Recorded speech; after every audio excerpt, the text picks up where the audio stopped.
Hey, this is Ed Robertson, and this is the Mountain and Prairie Podcast, where I introduce you to some of the innovative and creative individuals who are helping to shape the future of the American West. I meet these people through my work in ranch brokerage and land conservation, or through my hobbies and interests that revolve around spending time up high in the mountains. My guests include ranchers, writers, entrepreneurs, conservationists, athletes, artists, pretty much anyone who's doing important work and has an interesting story to tell. My guest today is Ben Masters. Ben is a filmmaker and conservationist whose work explores some of the most important conservation challenges facing the American West today. He was the mastermind of the award-winning documentary Unbranded, which tells the story of Ben and three of his buddies who ride wild Mustangs from Mexico to Canada as part of an epic 5-month adventure. The film also examines the Bureau of Land Management's Wild Horse Program, a well-intentioned but now controversial government program created to protect wild horses that roam the western U.S. For those who love the American West, Unbranded is one of the best documentaries in recent memory. It combines an hardcore adventure with important conservation issues, all while accurately capturing the true beauty of the American West. Conservation is the common theme running through all of Ben's work, and his passion is fortified with a deep knowledge of natural history, public lands, and current policy issues related to the American West. His expertise earned him a spot on the BLM's Wild Horse and Burro Advisory Board, the group tasked with solving the challenging issues surrounding the program that he explored in his documentary Unbranded. His most recent film, Pronghorn Revival, is the story of Texas wildlife biologists capturing and relocating a struggling herd of pronghorns. Not one to rest on his laurels, Ben is working hard on more conservation projects to be revealed in the coming months. When we recorded this episode, Ben was less than a day away from leaving on a multi-week guiding trip to the area around Yellowstone National Park, so I really appreciated him making the time to chat. In just under an hour, we managed to cover a wide range of conservation-related topics. We obviously talked about his films, but then we got into depth on the BLM's Wild Horse Program, as well as his new appointment to the advisory board. We talked about invasive species in the American West. We talked about Ben's thoughts on hunting. And then we got into some of Ben's personal background, and we talked about some of his favorite books, favorite documentaries, and he even told us a crazy story about stampeding horses, with plenty of other interesting subjects thrown in along the way. If you haven't already, be sure to check out the documentary Unbranded. It's on Netflix, and you'll love it. But in the meantime, enjoy my conversation with Ben Masters.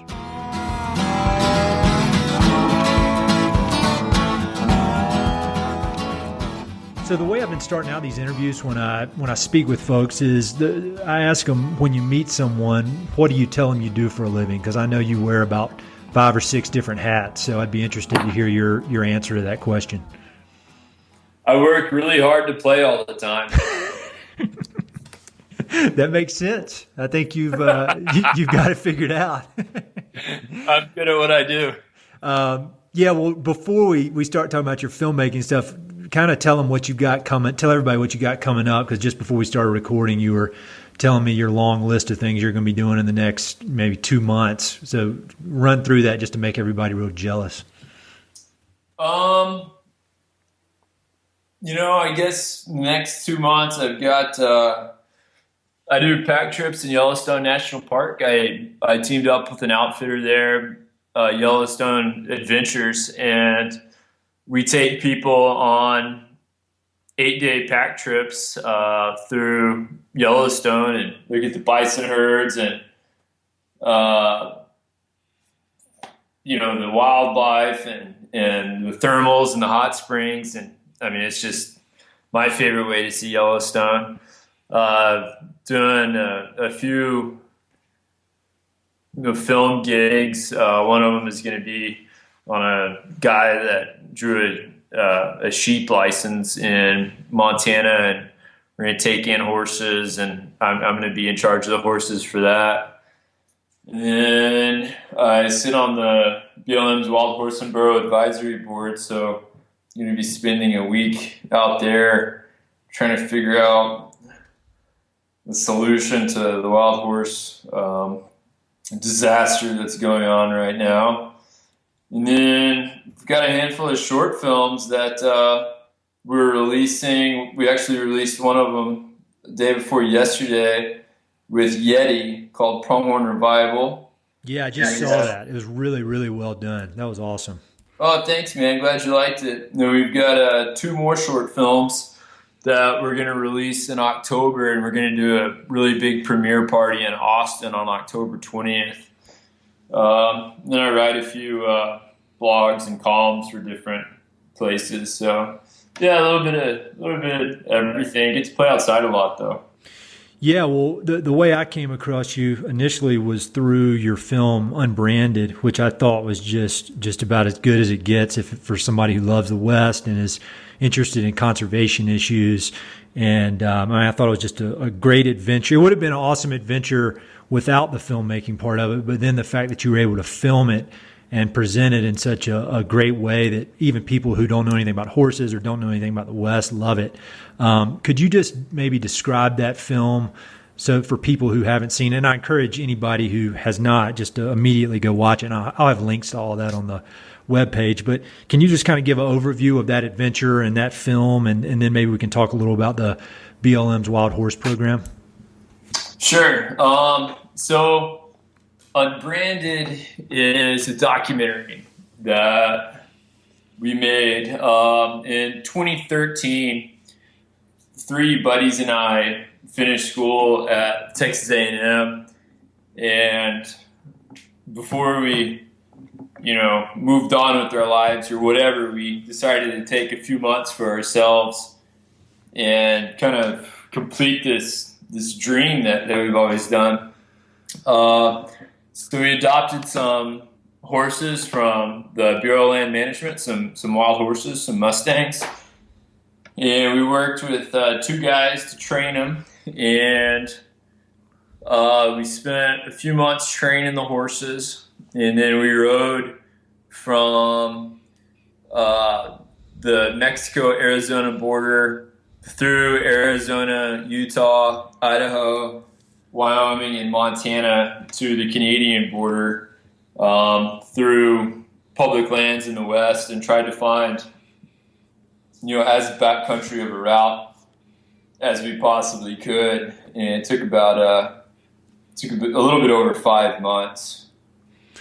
So how did you even come up with that idea? Because like I was saying, that would be a massive undertaking no matter what. And then to try to film it and then produce a big time documentary at the same time, that's a huge undertaking. So where did the idea come from?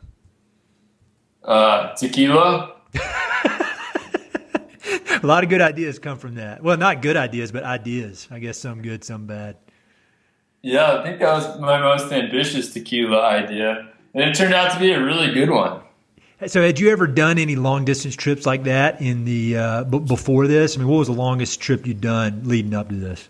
Yeah, I have. It actually did all start with tequila. But it started with tequila like 3 years before that. So 3 years before that I dropped out of college, and one of my best pals at A&M, we did the Continental Divide Trail. Yep.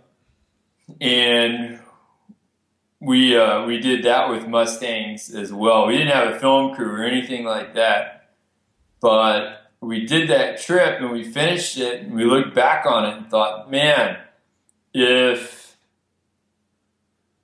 we had filmed that, people would want to watch it, because we had a bunch of really interesting things happen to us. And then that kind of started the idea of doing another trip and going all the way from Mexico to Canada, and kind of incorporating the story of the wild horses into the story of going from Mexico to Canada. And that is Unbranded. We actually pulled it off, which is, looking back, kind of crazy. Yeah, it was a super film, like I keep saying. So for people who don't know anything about the Wild Horse Program, can you give a little bit of overview of that, and then maybe talk about your recent role on the advisory board? Sure. So wild horses. It's kind of important to get a bigger scale context of what they are and where they came from. But geologically speaking, on the big scale of things, horses evolved in North America and went extinct about the time that humans came into North America. They went extinct along with other really cool animals like mastodons and woolly mammoths and saber-toothed cats and the short-nosed bear. And before they went extinct, though, they crossed over into Asia via the Bering Land Strait and were domesticated by, I think the most famous is probably the Mongols, who then proceeded to use horses to create the largest continuous empire in the history of the world under Genghis Khan. Yep. And they obviously, people saw the light then. They were like, wow, this is so much better than walking. And everybody caught on, and Europeans used them, and they kind of speciated out from there. Like the ones in Europe were a little bit bigger and better suited for colder climates, and the ones in the Middle East, the Arabs, they were shorter and faster and amazing endurance. And then with the European exploration or invasion, depending on who you ask, of the Americas, they brought horses back over. And I think it was 1519 was whenever Cortez, first brought them. Yep.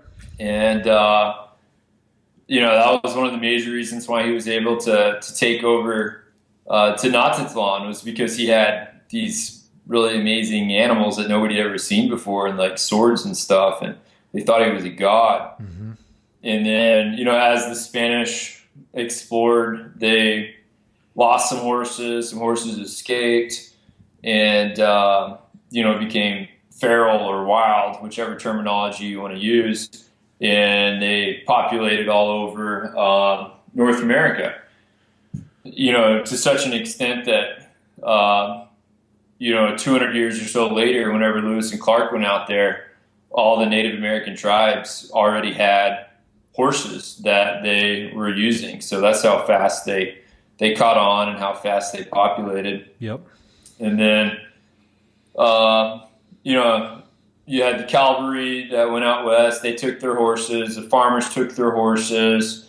The Russians brought horses.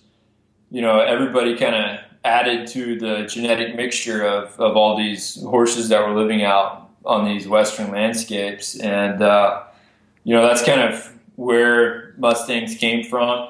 There's just kind of a mix of all the different species of horses that came into the United States. And, as the West was settled, the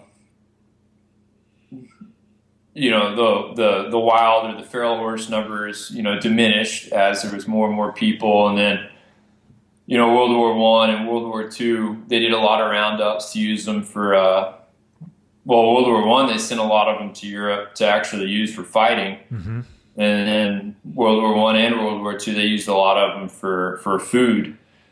And then, their numbers continued to diminish until the passage of the Wild Free Roaming Horse and Burro Act, which protected wild horses on, I think it was about 50 million acres of land. I don't have my notes in front of me. And that was post World War II?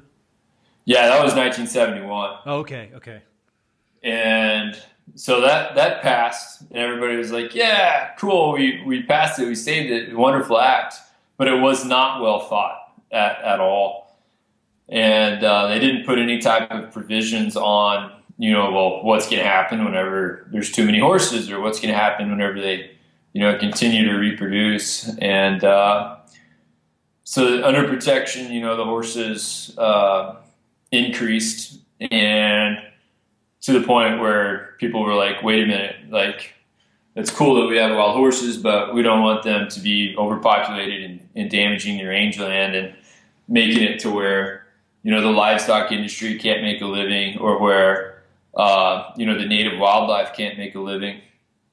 So they started doing these roundups where they would gather the horses and then put them up for adoption or sell them. And they still do that today. Whenever there's too many horses, the BLM is supposed to go out there and round them up. And then,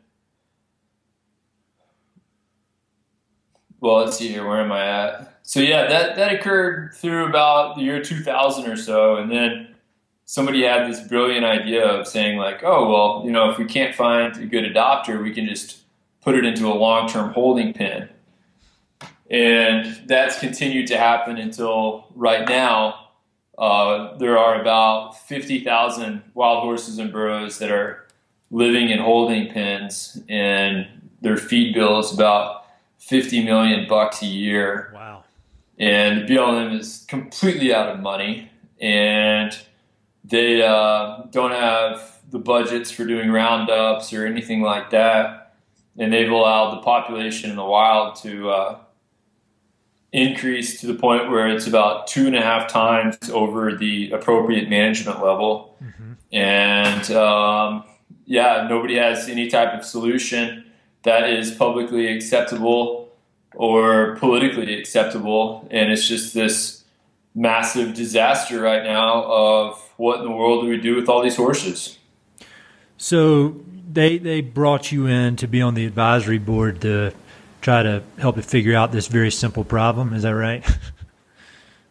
Yeah. So what do you think? I mean, if you had it your way, what would you do? What's the answer? I mean, I know there is no simple answer that'll make everybody happy, but if you could do it your way, what would you propose? Well, I like to think of a problem solution based going backwards. Mm-hmm. So, what is the best, most humane and honorable solution for these horses? In 20 or 30 years, where do we want the program to be? Yep. I personally think that the appropriate management level is probably a little bit too low. The appropriate management level is 25,000. I don't know what number it should be, but I think that's a little bit low, especially, some of the herds, they're far outnumbered by livestock. So I think you could probably go up on the AML a little bit, but and once again, this is in my opinion, and after all the interviews and people that we've talked to, right now there's about 67,000 horses, and I think that's probably too many considering the amount of range that they have. And, it's undeniable that large herbivores can overgraze the landscape. And we're seeing that in places where, horses are 6, 8, 10 times over the appropriate management level. Yep. We're also seeing it in places where there's too many elk and where there's too many cattle. Sure. It's not just horses. Like anytime you have too many mouths to feed and you run out of food, there's going to be ecological consequences. Yep. So, the ultimate goal, 20, 30 years from now is, in my opinion, to have horses at the appropriate management level, whether that's 25,000, whether that's 35,000, that's kind of hard to decide, but to actually, stay there. And the way I would like to see it stay there is for different volunteer organizations to volunteer their time to do birth control. You can go out there and shoot them with dart guns. Yep. And stop having babies. And it's pretty humane. Like you're not gonna, unless you like shoot one in the eyeball or something. The risk of hurting one is really low. Yep. And then that horse is able to have its normal hormone cycling and behave like a wild horse, etc. And it's an honorable lifestyle. And I mean, let's be honest, like who doesn't want to go shoot wild horses with dart guns? Who are there groups that oppose that? Because that seems like a very simple, humane way to do it, and I'm assuming there are groups that don't think that. Yeah, there are. There's this organization, Friends of Animals, right now that is actually filing a lawsuit against the BLM to not be able to use humane birth control treatment. And yeah, so also anytime that anybody tries to do anything with wild horses, there's like 15 different organizations that sue the BLM. And they all complain about the BLM not being able to do anything, and they all file lawsuits against the BLM. So like the BLM can't even do a study. They're like right now they're trying to do a study to see if it's humane or safe to spay horses, like dogs and cats. And there's like 10 organizations that are suing them right now. Like they can't even do research. So it's just a complete mess. And no politicians want to deal with it because no matter what they do, there's going to be all these people that start hating on them. You know, if they say anything good or say like, wow, these horses are so wonderful, like look how beautiful they are. The cattle industry is like, well, screw them. You know, there's too many of them. And the wildlife people are like, you know, it's an invasive species. They don't belong on Western landscapes. And if they say anything about how, you know, livestock should belong in the West or whatever, they get, you know, hated on social media and stuff by wild horse activist organizations. And it's just created this culture of gridlock and do nothing type of attitude, which is the absolute worst thing that can possibly happen. Yeah, if you're in the business of being reelected, there's really not much upside in wading into that unless you're just really brave. Have there been any elected public officials that you've seen that you've been proud of the way they've worked? Like they're not scared to dive in, or have they all been kind of disappointing? Well, I just now started on the advisory board, so I haven't gotten to talk to many elected officials on, you know, really getting involved. So I don't have any experience in that regard to give you a good answer. Sure. Well, that'll be interesting to see, because I'm sure that there are some politicians or even, you know, people that work for the government that aren't scared by public opinion, but they're going to be the exception to the rule. So I applaud you for wading into that, because that's going to be a challenge. But yeah, I get hate mail all the time. Do you really? Oh my God, yes. From like animal rights people, or from all sides? From animal rights people. Well, the way I look at it is, if it weren't for humans, those horses would be getting devoured by wolves while they're halfway alive. And so I think a dart with some birth control is a much better alternative than the natural alternative. You know, if anything, I don't know, it's not my business, I guess. I mean, wolves don't predate on horses, though. And there's no, like, the wolf population overlap and the horse population, I mean, they don't overlap. Okay, that makes sense. Like there's no predators for horses. Yeah, because they're not naturally, they haven't been here in 20,000 years or whatever. I got you.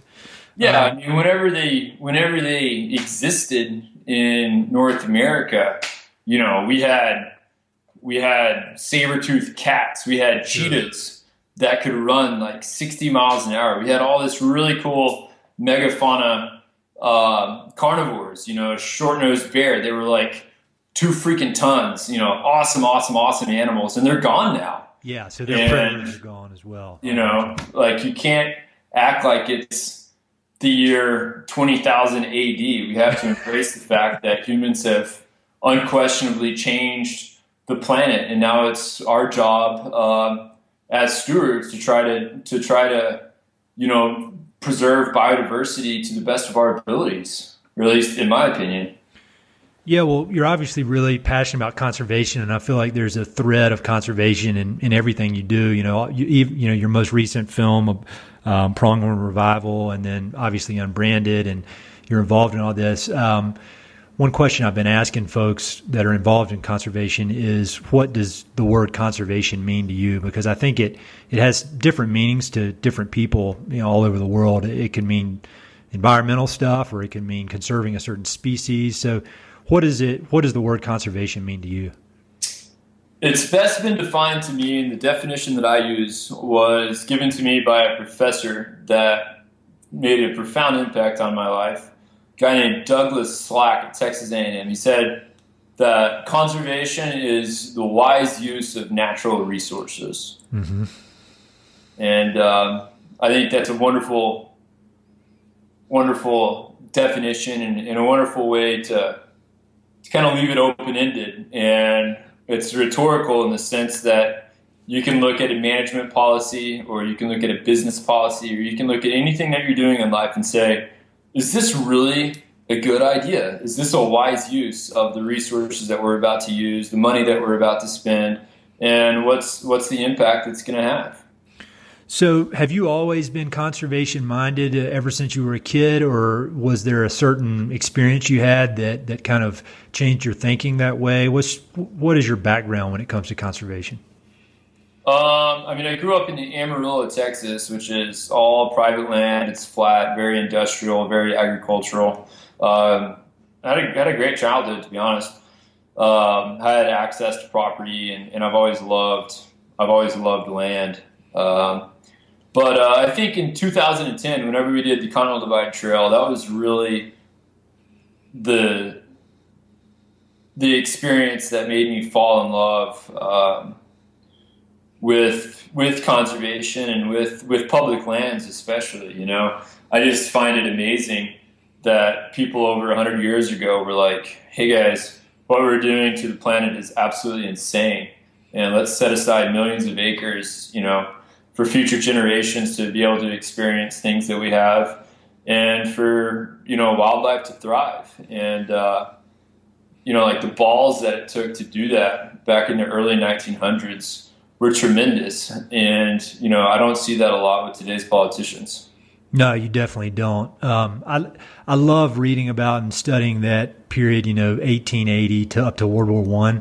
And I feel like there's so many interesting folks that had a big role in, you know, starting this conservation movement. Are there any particular people that you admire from that time period, or any particular books you've read that you would recommend to people about that period, things that have kind of helped shape your thoughts on conservation? Yeah, one of my favorite books is Wilderness Warrior. Oh man, I love that one. Yeah, I mean, that's one of my favorite books of all time. And I think my favorite famous conservationist was Gifford Pinchot. Yep. You know, he was very much a realist. He's like, we can't preserve it all. You know, we use resources. Everybody uses resources, and you have to accept that. And you have to use those resources and try to, you know, maintain the integrity and the biodiversity of the landscapes in which you take those resources. It's not like you can have you know, I mean, parks definitely have their place, but it's not like you can just make the entire planet a national park. You know, we have resources, and we all eat food and drive vehicles. Yeah, that's exactly right. Have you read The Big Burn? I have read The Big Burn. That's another fantastic book. Yeah, that one really gets into to Gifford's life. I thought that was really interesting. One of the things I remembered is that every morning he would wake up and he'd have his little assistant pour like 3 buckets of ice cold water on his head right when he woke up. I was like, yeah, he's a tough guy, man. Yeah. So back to conservation in general, other than you're obviously passionate about the wild horses, but are there any other issues that you see being a big challenge to conservation, particularly in the West in the next 20 years? Yeah, I mean, and I think that the invasive plants, it's this silent, creeping enemy that's worse than ISIS. It's worse than any terrorist cell, because it's going to impact landscapes far beyond your lifetime, my lifetime, or, you know, my great-grandchildren's lifetime. Is you know, once you lose a landscape to a noxious weed or a plant or something like cheatgrass, you know, like, you can't get it back. It's gone. Mm-hmm. And, you know, that's the big That's what I look at. Like the wild horse issue, like, yeah, horses are pretty. I like horses. I own a bunch. They're nice. I love wildlife. I've devoted my life to conservation, but I don't connect with them on individuals. I try to think of a management policy as like, how is this going to affect 5 years, 10 years, 100, 500 years down the line? And what we're seeing in the West right now in these spaces that get overgrazed, whether it's by horses, whether it's by fire, or disturbed, I should say, whether it's overgrazing from horses, whether it's from fire or overgrazing by cattle, is you've got a handful of really, really nasty invasive species like medusa head and cheatgrass that will come in and they will take over these really delicate desert ecosystems. And we're literally losing millions of acres in the American West to cheatgrass and medusa head especially. And, when was the last time you saw a headline that, cheatgrass is bad? Never. It's not sexy. It doesn't get press. Yep. And it's a threat that's bigger than anything that we're facing, in the American West, in my opinion, is invasive plants. That's a good answer, and I haven't heard that one from other people. So I think that's important for people to get that on the radar. One thing I wanted to ask you specifically, because I know you're a pretty committed hunter. There's a misconception I hear all the time, particularly from people back east, who think that hunting and conservation are mutually exclusive and that you can't be a hunter without being, anti-conservation. And I'm obsessed with Theodore Roosevelt, and people always give him a hard time because he was such a avid hunter, and they think, bloodthirsty and all this, and they don't think he could have possibly really loved nature. Could you talk a little bit about that, or your theory on that, how you can be a big game hunter or any kind of hunter and still be a conservationist? Sure. First I do want to say, you said a committed hunter. Do I hunt? I do. That's mainly what I eat is game that I harvest. Yep.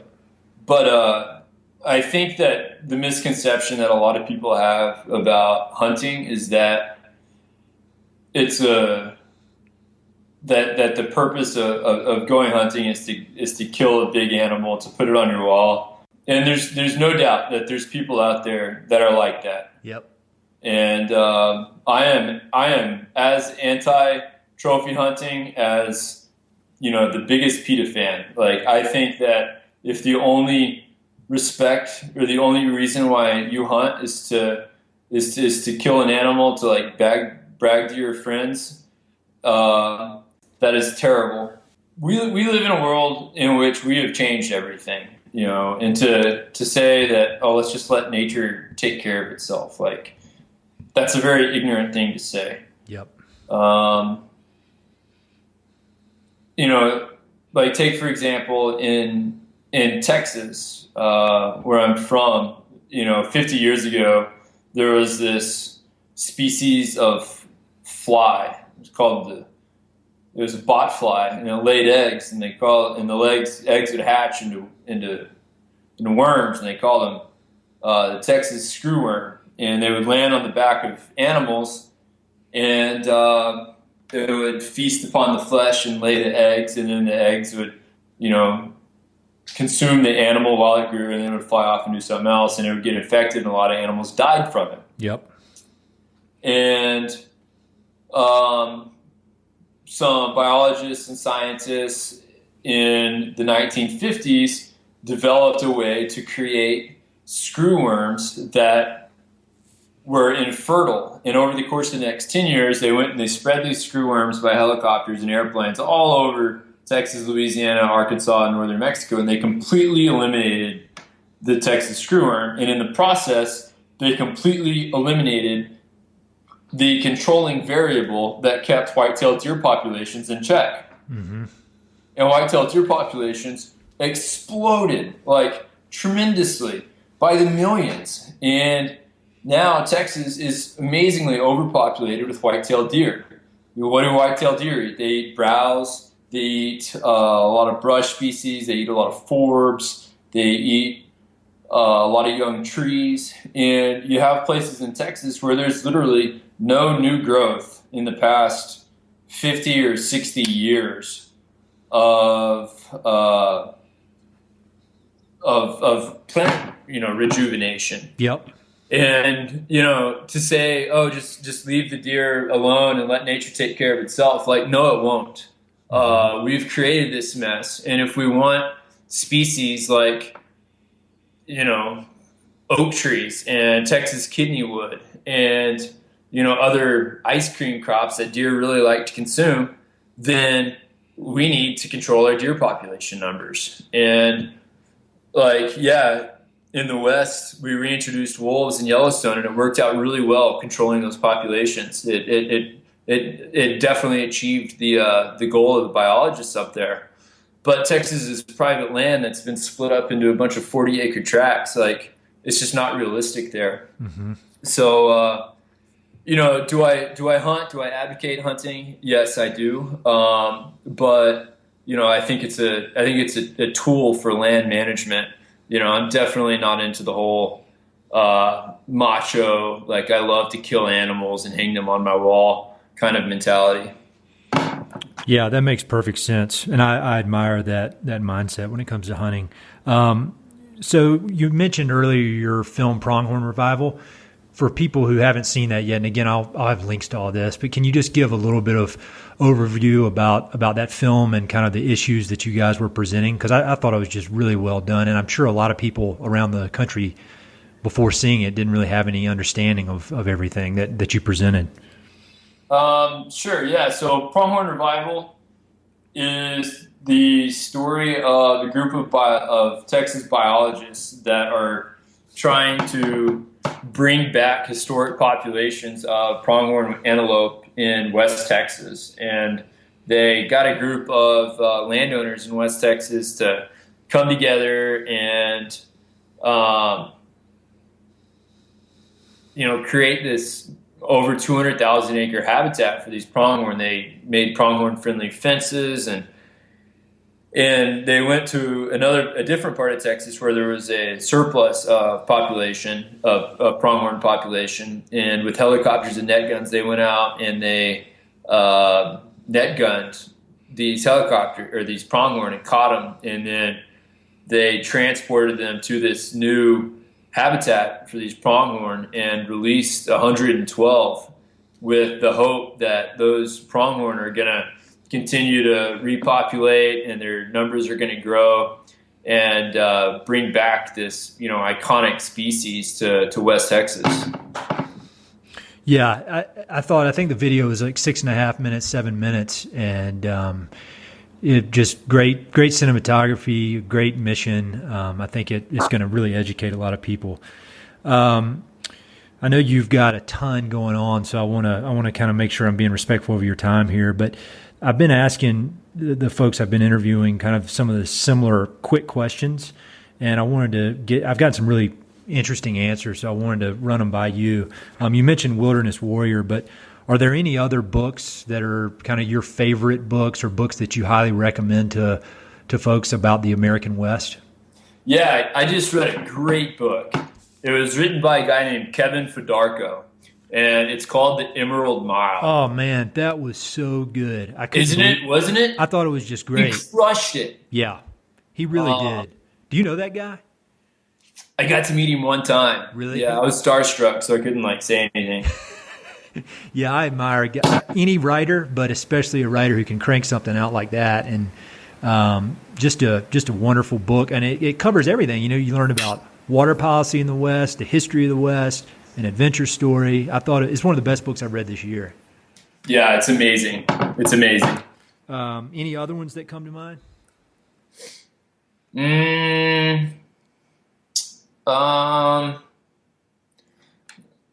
I'm a huge fan of David Quammen. Mm-hmm. His book on island biology, I can't remember the name of it, but it's just about how delicate species are and how delicate ecosystems are. It's a study of island biology. What is it called? Oh, the Flight of the Dodo. Oh, cool. It's a fantastic book. Yeah, I'll look that up. That sounds really interesting. I just read one that you might like. It's called The Naturalist, and it's just about Theodore Roosevelt's work as a naturalist. And they talk a lot about his hunting and just kind of the history of museums, natural history museums in the U.S. Really, really good one. Yeah. I'm obsessed with that guy. Other than your documentaries, are there any that you really admire and that you think everybody should see? It can be about the American West or really any subject. There is a really fantastic documentary. So I do a lot of stuff with veterans. This summer I volunteered. I took a bunch of veterans on pack trips in Yellowstone and in Montana. But there's a documentary that's going to be coming out that I got to see in some film festivals. It's called Almost Sunrise. And it really struck a chord with me. And it was about how, sometimes whenever life is just terrible for you and you think the world is against you, the best thing that you can do is just get up and go and just start walking and go find seclusion in the wilderness and in physical activity. And, I think that it's just a beautiful, beautiful documentary. It's so well done. It's an engaging story. It's called Almost Sunrise. Okay, good. I'll look that up. How was working with the veterans? I'm sure that was just amazingly rewarding. Yeah, we had a great time. Did I see your partner in that, or the guy that started the organization was an ex-Navy SEAL? Is that correct? Yeah. It was kind of hard hanging with him. I mean, you go try to do stuff with a bunch of ex-Navy SEALs and you realize how incompetent you are. I went through a stage of being very obsessed with Navy SEALs, and I had to quit reading books about them because it made me feel like such a loser. Yeah. You get done at the end of the day and you're like, do you guys want to go hike on top of that mountain in the moonlight? Maybe a thunderstorm will come and it'll get better. I bet you've got some stories from that. I do. So you're obviously, you love the riding, fishing, hunting. I mean, do you have time for any other hobbies, or are you pretty filled up? Are there any other things you enjoy doing for fun when you're not, quote, working? I mean, man, I love to be outside. I really like birding. I love photography. I don't know why, but I just get a lot of satisfaction out of just spending time in the woods and seeing the different animals that are out there and photographing them and learning about them and realizing how complex and rich the world that we live in is.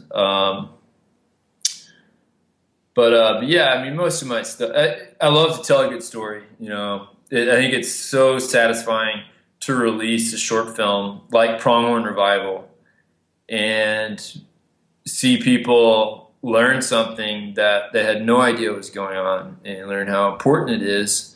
And I think that's one of the most satisfying things is telling good stories that need to get told, just because there's so much junk out there. Yeah, there is. Anybody with it's like my podcast. Anybody can do it. So, one question about your filmmaking and your photography: do you have any formal training in that, or are you 100% self-taught? Well, Darren Unbranded, I got to spend 5 months with Phil Baraboo and Corey Kazmarek, the guys that shot that. Yep. I got to learn from them, and they are just great, superhuman beings, but they are so talented at filmmaking, and everything from composition to lighting to really what they excel at is storytelling and thinking big picture and looking for sound bites. And so those are my two filmmaking heroes are those two guys. So I got to learn from some of the very best in the industry, but I don't have any formal training. This is an interesting question that I like hearing the answer to. What's the craziest thing that's ever happened to you in the outdoors? And I'm sure you've got a long list, but if you had to tell one crazy story, what would it be?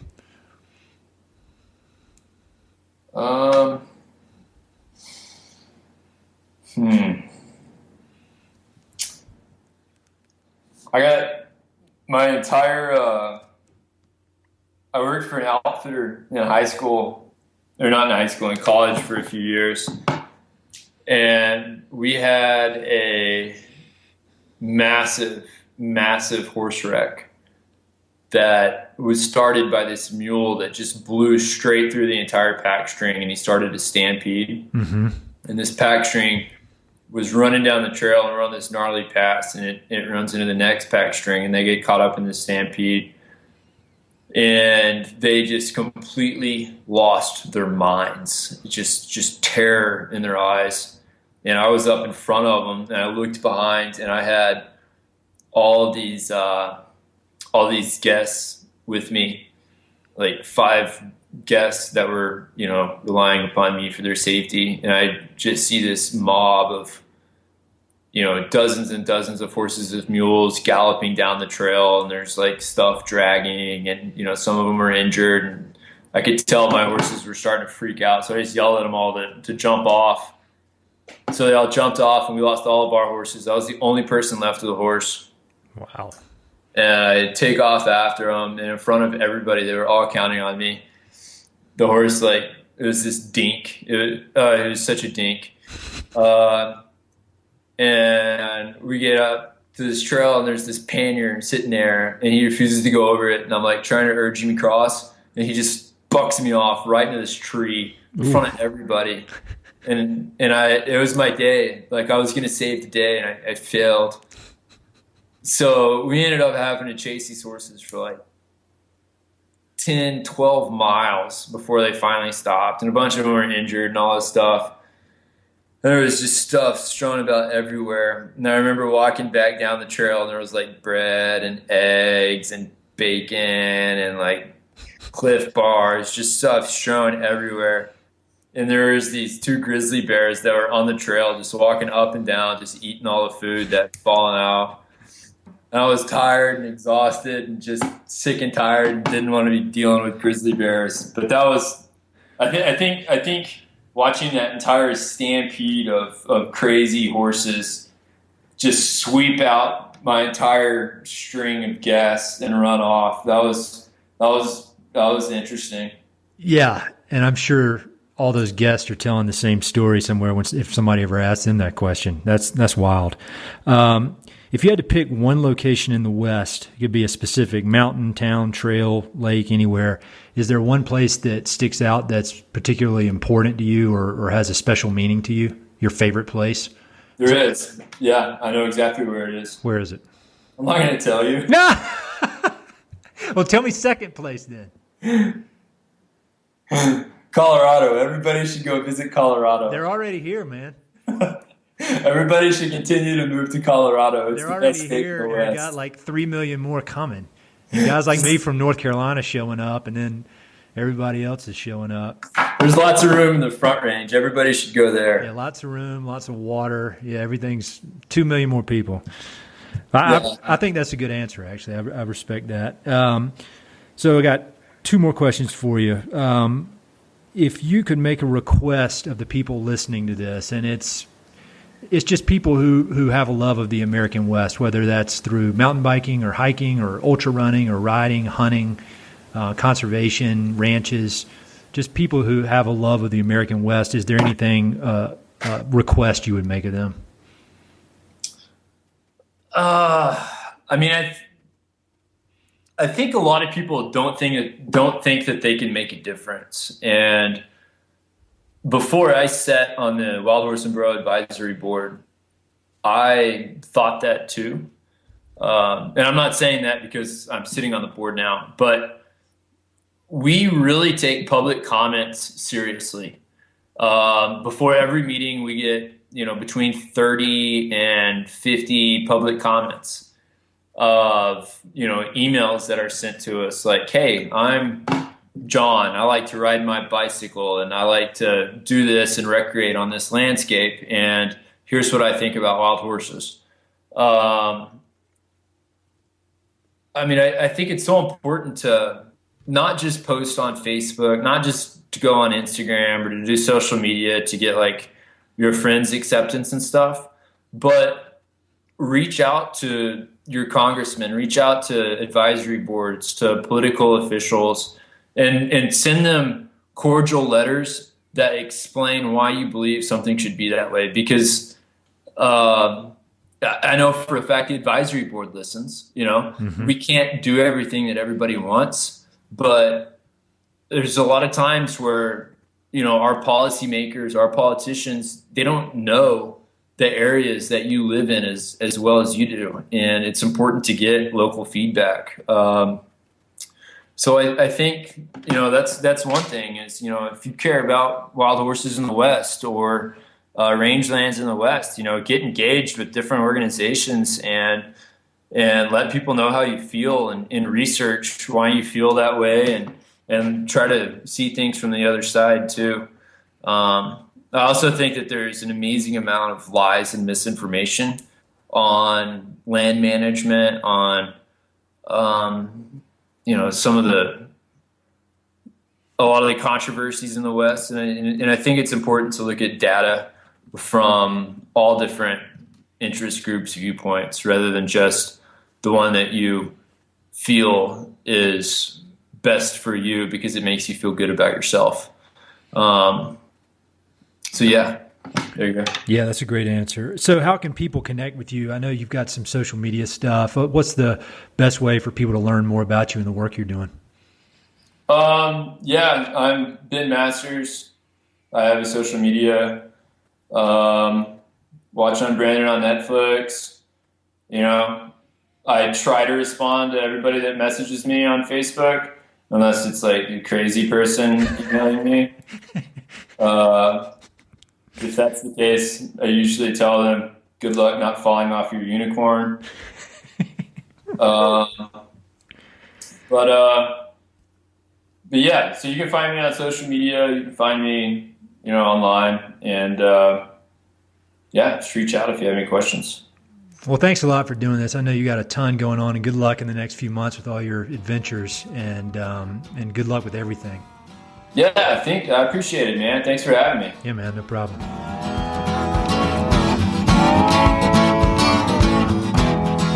So there you have it, Ben Masters.